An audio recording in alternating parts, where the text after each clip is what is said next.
In today's video, we are going to show you how to add audio in Google Flow, whether it's background music, voiceover, or sound effects. Now, if you are creating AI-generated videos and want to make them more engaging, adding audio is a must. Let's begin.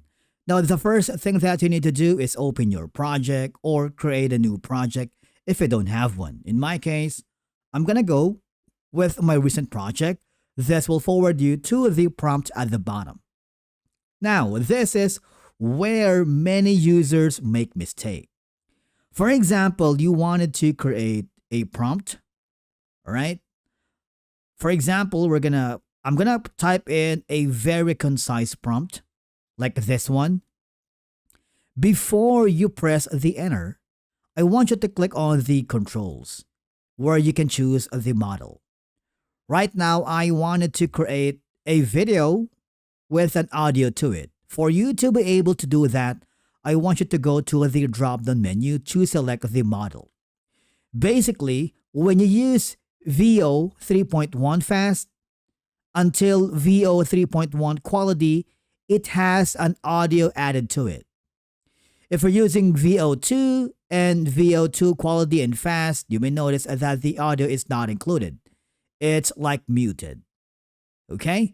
So click the first option or the second option, but remember, this will require more credits. So you want to make sure that your account here in Flow has enough credits for that specific scene that you wanted. Click the arrow and it will render the video with the audio. It may take some time, and once the video has been fully rendered, for example, you want to check the first output. Okay? You see that the audio is added because there is a volume indicator here. You have the ability to cross it out, to mute it, or not. Alright, so basically that's how you add audios in Google Flow videos. Now remember to always check the model before typing in your prompt.